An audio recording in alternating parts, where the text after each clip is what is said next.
Sebelum kita masuk ke ceritanya, teman-teman tekan dulu tombol like video ini dan jangan lupa tekan juga tombol subscribe channel ini dan nyalakan juga lonceng notifikasinya agar tidak ketinggalan cerita-cerita baru dari channel ini.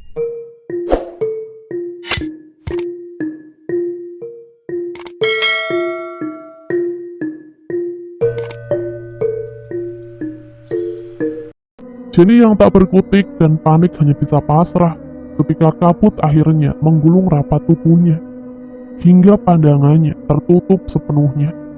Matanya kini hanya bisa melihat warna putih pekat. "Jenny!" teriak Gilang panik. Ia dan Andi sebelumnya juga mengalami hal yang sama, terperangkap oleh kabut sebelum diselamatkan oleh Ki Atmo. Akan tetapi apa yang kemudian terjadi pada Jenny membuat Gilang dan Andi terperangah. Saat kabut pekat yang membungkus tubuh gadis itu berangsur memudar, hanya menyisakan tempat kosong. Jenny menghilang. Jenny tersentak, kini ia telah berada dalam sebuah ruangan gelap. Jenny tidak mengerti kenapa ia yang sebelumnya berada di luar, terbujur di atas tanah dengan kedua tangan dan kakinya terikat. Tiba-tiba kini sudah berdiri di dalam sebuah ruangan sempit, pengap dan gelap. Tangan dan kakinya pun kini tidak terikat lagi. Demikian pula mulutnya. Tak ada lagi ikatan kain yang menyumpalnya. Apa yang terjadi? Di mana aku? Ada sedikit cahaya masuk dari celah-celah di dinding kayu dan pintu. Sepertinya dari cahaya bulan, cukup bagi Jenny untuk melihat keadaan di sekitarnya. Tetapi butuh beberapa saat bagi mata Jenny untuk beradaptasi. Alangkah terkejutnya Jenny begitu matanya sudah bisa menyesuaikan dengan keremangan. Ternyata di dalam ruangan sempit itu, Jenny tidak sendirian. Ada banyak sosok-sosok lain berdiri di sekitaran Jenny. Mereka terlihat berjubel, berdiri mematung dalam ruangan yang sempit bersama Jenny. Dalam keremangan cahaya bulan, wajah-wajah mereka tampak pucat, dan yang membuat Jenny bergidik, tatapan mata-mata mereka terlihat kosong.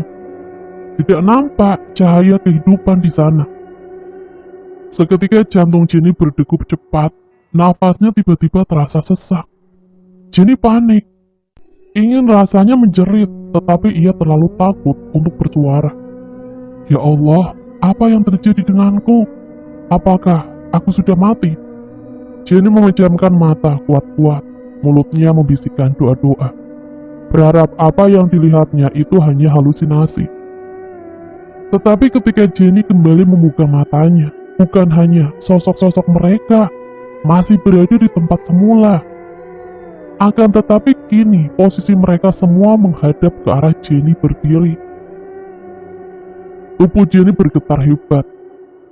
Tidak juga berani bergerak atau bergeser. Rasanya Jenny bahkan tidak berani bernafas. Berdasarkan penglihatan Jenny, jumlah mereka sangat banyak. Entah bagaimana mereka semua bisa muat berada di dalam satu ruangan sempit. Siapa orang-orang itu? Kenapa mereka semua berkumpul di sini? Tiba-tiba Jenny merasakannya. Ada begitu banyak jeritan, tangis, darah, dan kematian. Jenny menggigil seketika. Ya Allah, mereka adalah orang-orang yang telah menjadi tumbal. Dan arwah-arwah mereka terjebak di ruangan gelap ini. Mereka tidak bisa kemana-mana. Pasti ada energi lain yang lebih kuat telah mengurung arwah-arwah itu di sini. Seperti tahu apa yang Jenny pikirkan, Jenny kembali merasakannya. Sebuah energi negatif yang begitu kuat. Energinya bahkan lebih kuat dari sosok perempuan yang dipanggil Lastri oleh Joko. Jenny beranggapan energi itu adalah energi yang menguasai tempat ini. Jenny hanya tidak bisa melihat wujudnya. Mendadak kepala Jenny pening, terasa sampai menusuk-nusuk batang otaknya.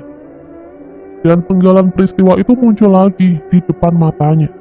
Detik-detik saat Gilang tergantung di pohon di depan pondok.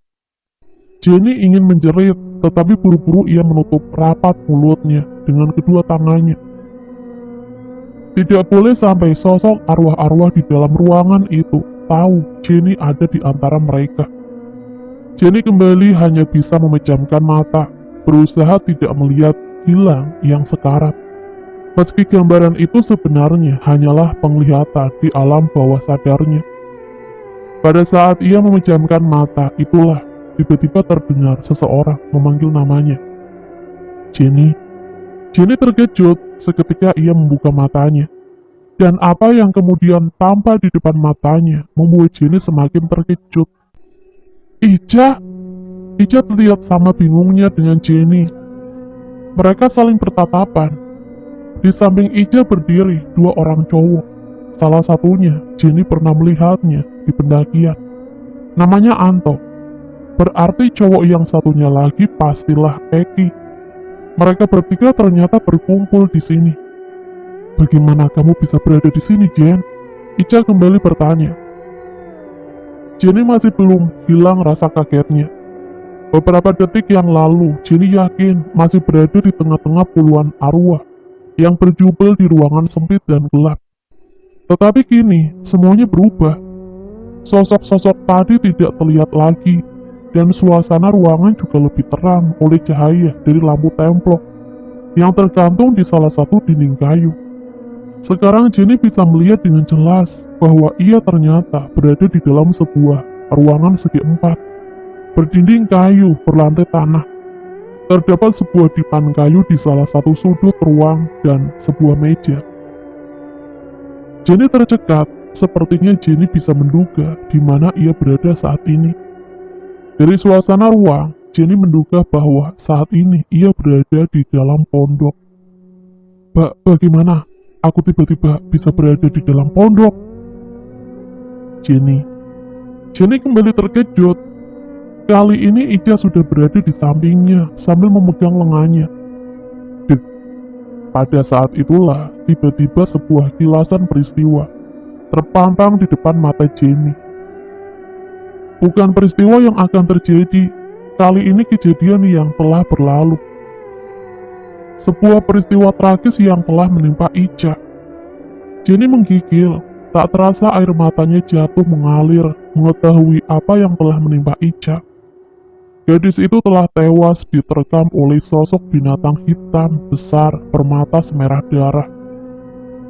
Saat Jenny menatap Anto dan Eki, air matanya semakin deras membasahi pipi. Apa yang dilihatnya telah menimpa kedua cowok itu di hutan tidak kalah mengerikan. Yang membuat Jenny semakin bergidik adalah ketiganya tewas di sekitar pondok di mana Jenny berada saat ini. Sementara di luar pondok, Andi yang sudah tersulut emosinya langsung berlari menerjang Joko hingga keduanya jatuh bergulingan. Mana Jenny? Kau apakan dia? Teriak Andi sambil mencengkram kaos Joko yang berada di bawahnya. Belum Joko mengucap sepatah kata pun, Andi sudah menyerangnya beberapa pukulan ke wajah Joko.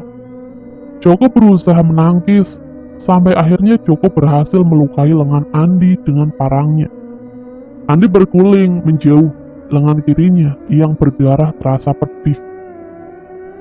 Ia harus lebih berhati-hati. Satu-satunya senjata yang dimiliki Andi adalah pisau lipat kecil di kantong saku celananya. Tapi beradu dengan sebilah parang, itu jelas konyol. Bocah bodoh, hardik Joko naik pitam. Ingin mati kamu? Tidak usah banyak bicara, kembalikan kawan kami sekarang.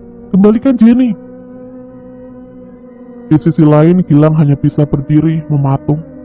Tubuhnya gemetar, matanya nanar menatap sosok berambut panjang berselimutkan kabut, mengambang di depan pondok. Gilang tadi melihat dengan mata kepalanya sendiri, bagaimana Jenny tiba-tiba lenyap setelah kabut pekat menyelimutinya. Dan Gilang yakin perempuan mengerikan itulah pelakunya. Tetapi apa yang bisa dilakukannya? Jelas perempuan itu bukanlah manusia. Dan Gilang belum pernah sebelumnya berhadapan langsung dengan makhluk gaib. Banyak cerita memang tentang kisah dan pengalaman supranatural yang dialami oleh para pendaki dan penjelajah hutan. Akan tetapi, apa yang dialami Gilang saat ini baginya sungguh di luar dugaan. dan sangat mengerikan. Apalagi ketika sosok perempuan dengan seringai bibirnya yang mengerikan itu tiba-tiba menoleh menatapnya. Gilang bergidik. Perempuan itu lalu menggerak-gerakkan jemari tangannya yang berkuku panjang. Dengan gerakan seperti isyarat memanggil Gilang untuk mendekat. Tidak. Gilang terperangah, kakinya mulai bergerak selangkah demi selangkah, mendekati perempuan berselimut kabut itu tanpa bisa ia menolaknya. Biarpun sekuat usahanya melawan, tetapi tetap saja kakinya terus melangkah. Seperti ada kekuatan yang menggerakkan kaki Gilang. Gilang menggigil dan panik, sementara seringai ganjil perempuan di depannya semakin lebar. Kamu sudah melanggar janji, tidak akan mencari tumbal sampai ke dusun. Kenyataannya, nafas Ki Atmo naik turun dengan cepat, gigi gerahamnya gemeretak. Kamu juga sudah membunuh Darti, sekarang rasakan pembalasanku. Mereka masih berdiri, berhadapan-hadapan. Sosok binatang hitam besar itu nampak sudah terluka. Tadi, di tengah gumpalan kabut, saat binatang itu tengah mengincar Gilang dan Andi, keris Ki Atmo sempat melukai salah satu kakinya. Makhluk hitam bermata merah sepertinya mengenali keris itu. Tidak salah lagi, itu adalah keris peninggalan Ki Wiguno, mendiang kakek Ki Atmo, musuh bebuyutannya dari masa lalu.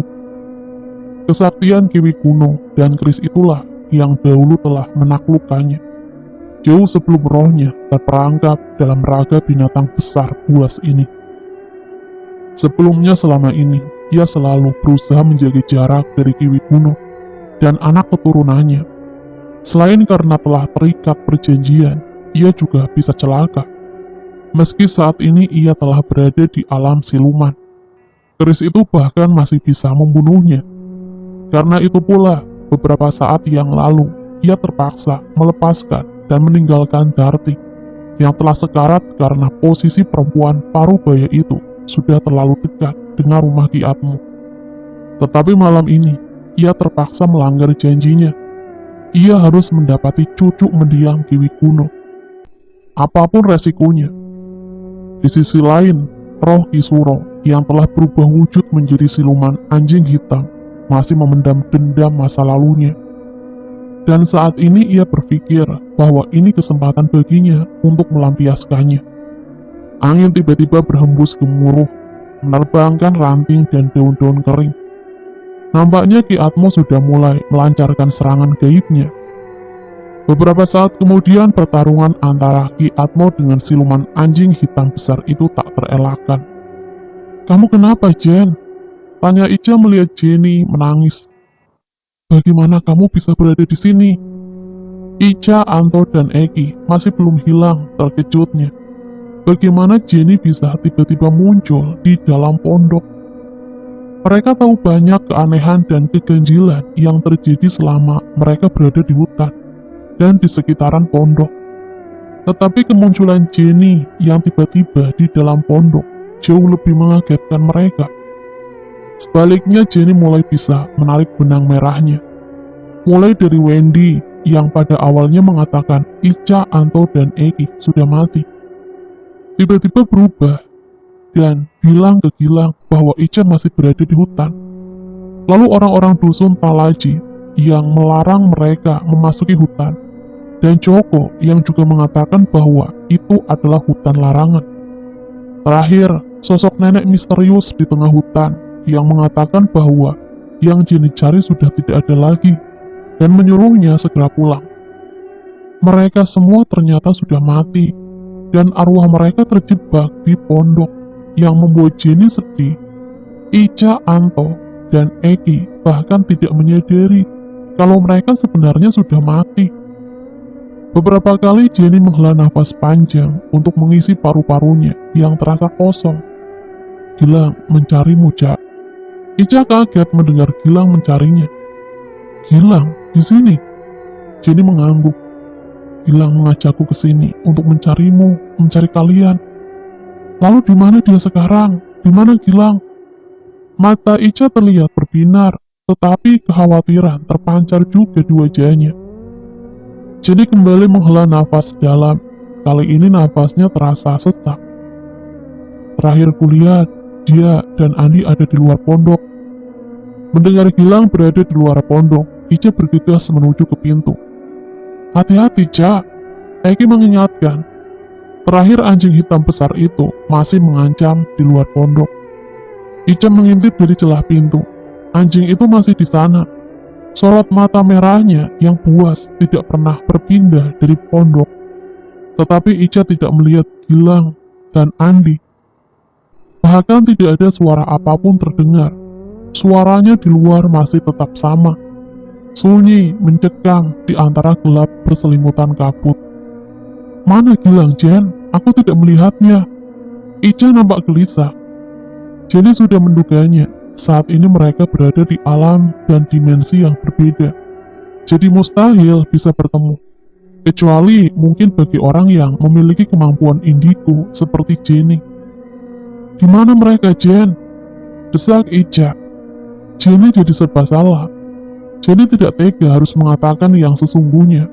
Akan tetapi rasanya tidak adil membiarkan mereka terperangkap di sini karena ketidaktahuan. Cak, ada yang ingin kukatakan padamu, pada kalian. Ujar Jenny hati-hati. Ditatapnya satu persatu, Ica, Eki, dan Anto. Ica, Anto, dan Eki seketika mendekat. Wajah-wajah mereka menunjukkan rasa penasaran. Aku mohon kalian jangan marah. Tidak ada maksud apapun, tetapi aku merasa kalian harus mengetahuinya. Mengetahui apa, Jen? Ica, Anto, dan Eki semakin dibuat penasaran. Maafkan aku, kalian sebenarnya sudah mati. Apa kamu bilang? Ica terkejut, terlihat kurang senang dengan apa yang baru saja dikatakan Jenny. Kamu ngomong apa, Jen? Kamu lihat sendiri, kami baik-baik aja. Kami baru semalaman di sini. Besok pagi, begitu kabutnya hilang dan anjing sialan itu pergi, kami secepatnya akan tinggalkan tempat aneh ini, ujar Eki. Betul, Jen. Besok kamu ikut kami kembali ke dusun sebelum kita pulang. Anto menambahi. Kalian sudah dinyatakan hilang sejak 2 bulan yang lalu, ujar Jenny seketika. Apa? Mereka bertiga serentak terkejut. Akal mereka masih belum bisa menerima fakta yang diungkapkan Jenny. Bagaimana mungkin? Kamu jangan bercanda, Jen, ujar Eki. Tidakkah kalian lihat seberapa panjang malam yang kalian rasakan di sini? Gelap dan kabut yang tak pernah hilang, dan anjing itu sengaja diperintahkan oleh energi yang menguasai tempat ini agar kalian tetap berada di dalam pondok. Suara Jenny sedikit meninggi, air matanya kembali mengalir. Semua terdiam. Ada benarnya juga apa yang dikatakan Jenny. Mereka memang merasakan malam yang begitu panjang. Seakan matahari enggan menampakkan wujudnya kembali. Raut wajah Ica, Anto, dan Eki seketika berubah murung. Mereka memang belum sepenuhnya percaya bahwa mereka sudah mati. Tetapi mereka juga tidak bisa menafikan omongan Jenny.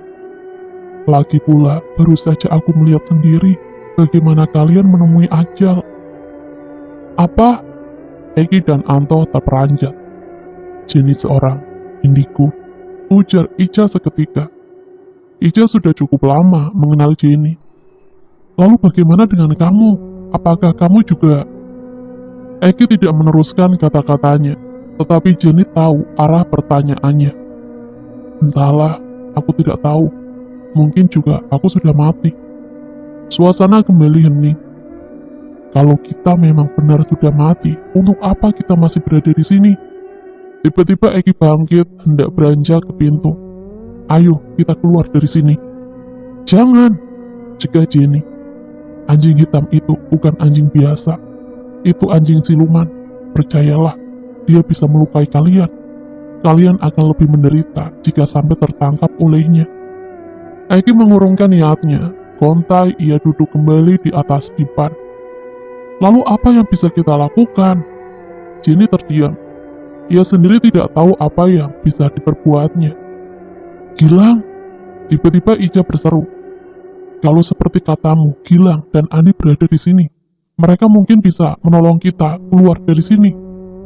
Mendengar nama Gilang disebut, Jenny seketika teringat kembali firasat yang dirasakannya. Firasat tentang Gilang, dan itu membuat Jenny menggigil. Ada apa, Jen? Kamu kenapa? Ica langsung khawatir melihat perubahan wajah Jenny. Ada yang tidak beres. Ica merasa ada sesuatu yang terjadi pada Gilang. Jenny menatap lekat kedua mata Ica. Cak, Gilang dalam bahaya. Gawat, Gilang tak bisa mengendalikan kakinya yang terus melangkah mendekati sosok perempuan mengerikan, berselimutkan kabut. Sekuat Gilang melawan, sebesar itu pula tenaganya terbuang sia-sia. Mengetahui Gilang tak berdaya, seringai Sulastri semakin lebar. Terlihat mengerikan dengan deretan gigi-gigi yang runcing, berwarna kuning kehitaman. Sementara itu jari-jari salah satu tangannya terus bergerak-gerak menghipnotis pemuda itu agar semakin mendekat. Mengetahui sahabatnya dalam bahaya, Andi sontak berteriak. Lang, jangan mendekat. Tidak semudah itu, Ndi. Gilang bahkan tidak bisa memalingkan wajahnya dari sosok perempuan itu. Andi bergerak cepat. Detik-detik Gilang hampir teraih oleh kuku-kuku panjang mengerikan. Andi telah menerjang tubuh Gilang, hingga keduanya jatuh, berguling di atas tanah. Tidak ingin menyia-nyiakan kesempatan, Joko pun bergerak, menerjang ke arah Sulastri dengan parang terhunus.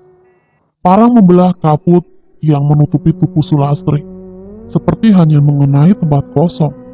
Tetapi Joko tahu serangan tadi melukai sosok arwah itu.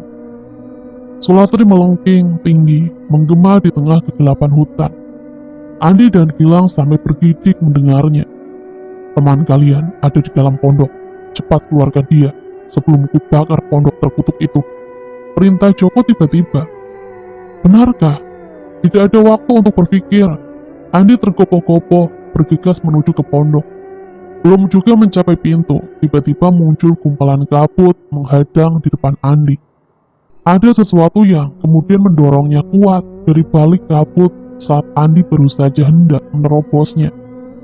Seketika Andi jatuh terjungkal. Joko kembali menyerang Sulastri dengan parangnya, tetapi sosok Sulastri sekonyong-konyong sirna, menyisakan gumpalan kabut kosong. Joko terkejut, tiba-tiba saja Sulastri sudah muncul lagi di belakangnya.